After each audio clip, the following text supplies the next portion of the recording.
บายดีพี่น้องวัชครูทุกคนเบิ่งพี่น้องเพื่อน6ขนาดเลยขนาดบ่เต้ปัดนะนี่เนียนเลยพี่น้องเอ้ยลูกพี่น้องเอ้ยออโต้เล่นเปื้อนเล่นหยังสะจอกกับเฮาเมียนแล้วเราก็เก็บไปเอาไปเล่นแล้วก็ย้ายสะพี่น้องอ้นก็ได้เมียนทั้งหลังนี่แหละพี่น้องเอ้ยบ่สบายก็ลุกมาเฮ็ดพี่น้องเอ้ยให้มันซื่นให้มันสว่างขนอนอยู่แห่งเต็กแห่งนักพี่น้องรู้สึกว่าขนอนอยู่เฮาบ่ลุกมาเฮ็ดหันเฮ็ดนี่เลยแฮงนักกระตนกระโตแฮงจมแฮงคือมีคนนั่นตีนี่แหละมีฮ้อนลุกมาเฮ็ดหันเฮ็ดนี่แหละคือว่าใครแน่พี่น้องกระตนกระโตก็ได้ออโต้กินข้าวกินหมูงอนเสร็จหมูนะให้เสร็จหมูลูกเอาไว้เอาเนี่ยก่อนข้าวกินข้าวจังหน่อยกะน้องบอลก็ไปโรงเรียนแล้วให้ไปโรงเรียนไปคาบแรงพี่น้องเอ้ยรู้สึกว่าอาการน้องก็ดีขึ้นน้องบอลน่ะบอลวัดกับบ่ปานใดในแล้วไอกับบ่ปานใดในแล้วเนาะก็เลยให้ไปโรงเรียนคาบแรงจังหน่อยก็ไปหับเอาขึ้น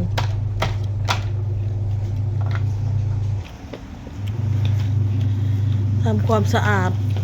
บ่เต้ว่าสิล้างตู้เย็นพี่น้องเอ้ยล้างก็ได้อยู่ล้างตลอดทำความสะอาดตลอดมันก็สะอาดตู้หยอกตู้เย็นซักผ้าอ้นกับปั่นผ้าพี่น้องผ้าเป็นกระตาเลยเป็นเข่งอยู่ก็เลยซักผ้าน้ำแน่ลูกมาล้างถ้วยล้างบ่วงแล้วก็เสร็จน้ำซิ่งน้ำหยังนี่แหละบ่เต้แล้วก็เฮ็ดอันอื่นล้างรถล้างมื้อเช้านี่เฮ็ดน้ำเครื่องปลูกของพังแล้วแน่ปัญหาว่าลูกมาเฮ็ดแห้งหกแห้งเปื้อนพี่น้องเอ้ยผู้ชายก็บ่คือผู้หญิงเฮ็ดกันเนาะพี่น้องเนาะเวียกเรือนเวียกซานเฮาเป็นผู้หญิงเฮาเฮ็ดเฮาละเอียดกว่าเป็นความจริงเลยแหละเฮาเฮ็ดสะอาดกว่าใครกว่าเฮาเป็นแม่หญิงผู้ชายแหละถ้าว่าเขาเฮ็ดก็เฮ็ดแต่ว่ามันบ่ละเอียดคือเฮาเนาะพี่น้องเนาะถ่ายทั้งหมดพอแล้วกินหลายพอแล้วมาดีเด้อพี่น้องมันจะไปเวียกน้องผมไปกับตักเงินละหมื่นเมื่อให้เราไปเวียกแล้วอ้นก็คือว่ารู้สึกแบบ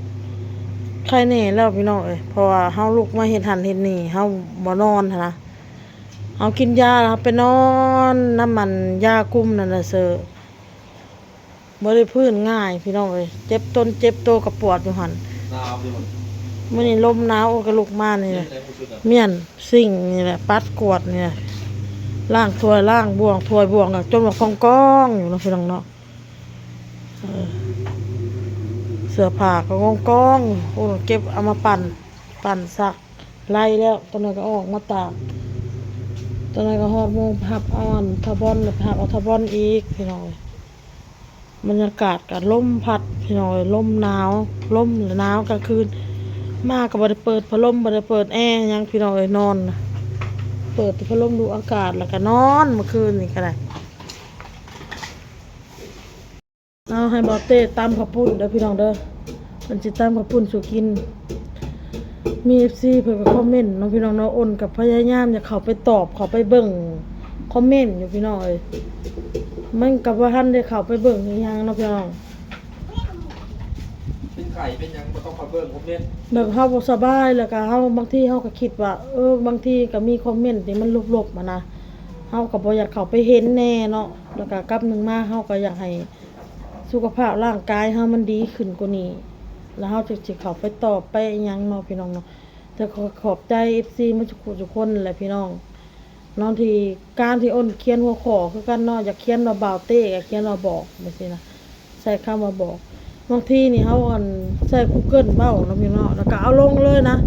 เอาลงเลยเพราะว่าบางทีมันเมื่อยมันเพลียได้ร่างกายเฮานี่นะเพราะว่าบางทีอ้นน่ะเอาไปคลิปน่ะบ่แม่นเฮาถ่ายแล้วเฮาเอาไปลงเลยได้พี่น้องถ่ายแล้วบางทีน่ะเฮาต้องเป็นไล่พังเบิ่งพี่น้องเอ้ยต้องไปกวดเบิ่งอีกเนาะพี่น้องเนาะบางทีนั่นบางทีน่ะจนแบบว่า แบบเพ้อรับนะพี่น้องตัดต่อคลิปอยู่เพ้อรับเพราะว่าหลังจากที่เฮากินข้าวแล้วเนาะ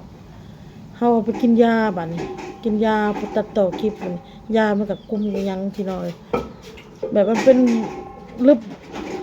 วูบเลยนะวูบแล้วก็กลับขึ้นมานั่งอีกกลับขึ้นมาอันตัดไล่ใหม่อีกไล่คลิปอีกไล่เพื่อเฮาไปตัดต่อต้นนั้นบางทีต้นนั้น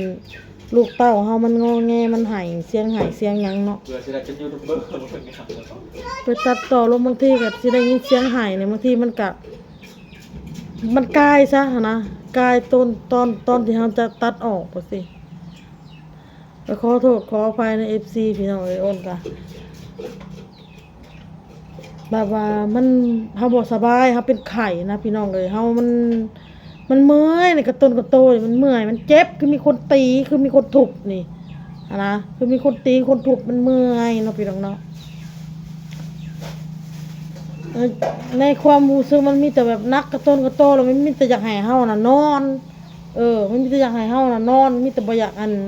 แต่เฮาก็ต้องฟื้นพี่น้องเอ้ยการเฮาไปตามความเจ็บความไข้เฮาแล้วแล้วพี่น้องเอ้ยนี่อ้นก็ลุกมาพยายามฟื้นลุกมาเฮ็ดหันเฮ็ดนี่ มาเยอะ เพราะว่ามื้ออื่นนี่บ่าวเต้เราก็สิบ่ได้หยุดงานเราสิไปเฮ็ดงานมื้ออื่นมีแต่ข้าวน้ำสามปลาก็มีแต่อ้นพี่น้องมีแต่อ้นหมดเฮ็ดอัน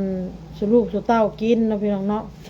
แล้วก็น้องบอลแล้วก็ไปโรงเรียนแล้วนี่ให้เริ่มให้ไปโรงเรียนแล้วนี่เพราะว่าลูกๆน่ะเขามีอาการดีขึ้นแล้วเนาะเขาบ่ได้ไข้บ่ได้หยังมีแต่อ้นนี่แหละยังมีไข้พี่น้องเอ้ยยังมีไข้ส่วนลูกมีแต่น้ำมูกซื่อๆแล้วก็ไอเล็กๆน้อยๆ มาเยอะคนเดินมาเยอะ กระทาว่าดีคักละบ่เขาก็ยังพันได้ดีคักเนาะพี่น้องเนาะลูกเต้าก็ได้ก็ขอโทษขออภัยใน FC เด้อพี่น้องเด้อที่การตัดต่อคลิปลงไปโดยที่แบบว่ามันบ่เหมาะสมโดยที่พิมพ์บ่ขอบ่ถูกต้องหยังก็ขอโทษขออภัยนำหลาย มาเยอะ ๆเรื่องการนั่นอยู่การกินคือกันเนาะมี FC เพิ่นว่าขนาดบ่สบายก็ยังกินคนเฮาน่ะก็อยู่เพื่อกินเนาะพี่น้องเนาะกินเพื่ออยู่เพื่อกินนั่นแหละคือลูกเต้าคือข่อยคือกันเขาก็ต้องกินเขาก็ต้องกินยาถ้าเรากินยาลงไปเลยเจ็บกระเพาะพี่น้องแพ้กระเพาะอีกอันแนวนั้นเนาะพี่น้องเนาะการเจ็บการเป็นนี่มีแต่คิดซะว่าลูกน่ะเขาเป็นเด็กน้อยภูมิต้านทานเขาบอกอันนั้นแหละเขาเป็นมันบ่แม่นเด้อพี่น้องเด้อบัดพอเฮานี่แข็งแรงอยู่ดีๆนะบัดสิเป็นมันก็เป็นบาดเดียวได้พี่น้องเอ้ยเรื่องเจ็บเรื่องเป็นนี่มันละส่องบ่เห็นแท้ค่อยๆเฮ็ดหันเฮ็ดนี่อยู่แต่ละมื้อเนาะกับลูกกับเต้าไปหันไปนี่ก็บ่ได้คิดว่าสิอันตัวเองสิมาเจ็บมาเป็นไข้เป็นหยังเมื่อมันสิเป็นมันก็เป็นบาดเดียว คล้ายๆแบบ เกี่ยวกับปอดพี่น้อยมันเห็นเฮาไอคล้ายๆแบบปอดนั่นแหละมันลงปอดนั่นแหละเป็นวัดนั่นแหละวัดลงปอดลงหยัง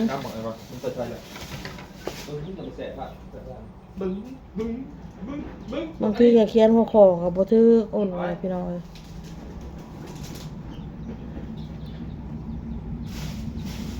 มีอาการเมื่อยบ่ก็เมื่อยพี่น้องมันเมื่อยเนาะพี่น้องเนาะบ่สบายมันเมื่อยไปเป็นแล้วสิฮู้เป็นไข้หวัดนี่แล้วบ่เป็นก็บ่คือบ่ฮู้ว่าพี่น้องเนาะแต่พยายามเฮ็ดหันเฮ็ดนี่หั่นแหละกินกินยาอ่ะอยากหลับอยากนอนเฮาก็พะย่างในกลางเรือนนี่แหละย่างอยู่กับลูกเล่นกับลูกนี่แหละพยายามบ่ให้ตัวเองรับตัวเองนอนนะรับตัวเองรับตัวเองนอนให้หนักพี่น้อยเจ็บหมดหน้าอกเจ็บเพราะว่าหยังไอพี่น้องเลยไอจนเมื่อยพอลากอันนี้นี่น่ะ ฮะ ลากอันนี้ลากเสียงโต๊ะเสียงต่างนี่ลาก ขอโทษไปพี่น้องมอแต่แน่บอกโต